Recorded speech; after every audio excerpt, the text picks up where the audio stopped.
I'm here today to talk about the crowdfunding model websites like Kickstarter and Pledge Music as the best way to gain funds for creative endeavors.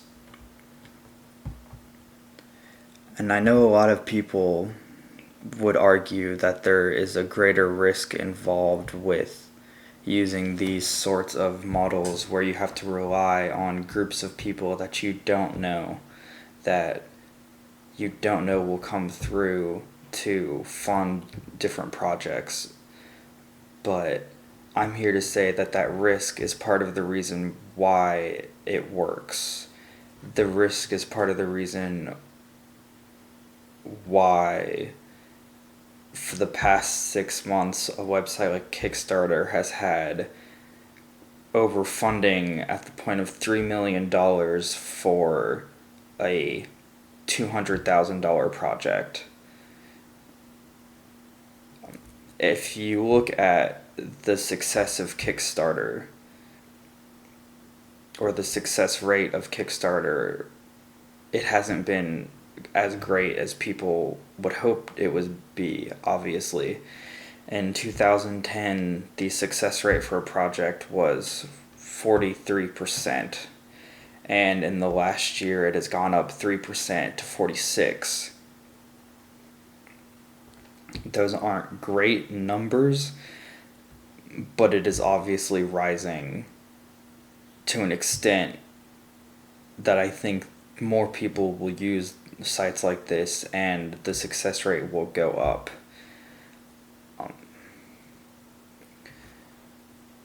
There is a sense of community in the way that these projects have been funded, because the creators have to design them in such a way that a large group of people, 100,000, 10,000, 600 people, will want to give their own hard-earned money to a project.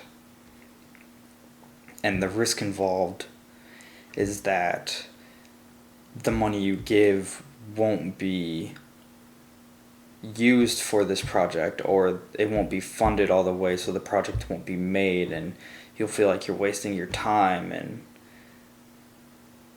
and that is a risk, but it also adds to the sense of community, the sense of camaraderie that exists for this crowdfunding model.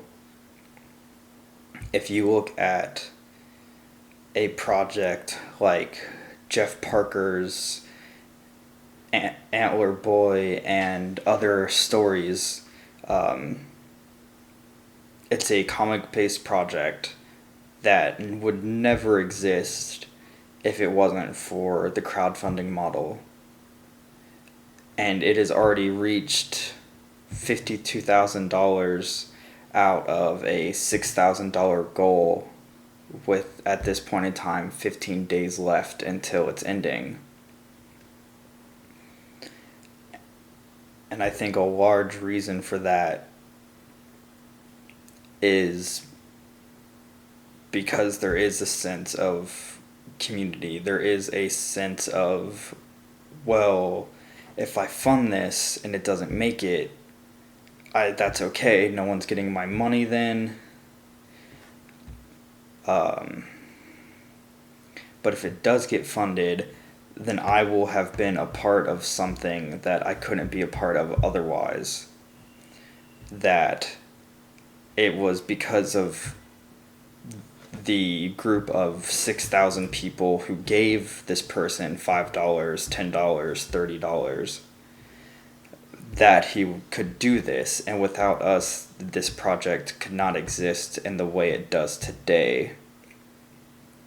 And I think that benefit of becoming something greater than what you could be, becoming a part of a group that allowed this to happen for the consumer, is really the only reason you need to donate to fund projects in this way.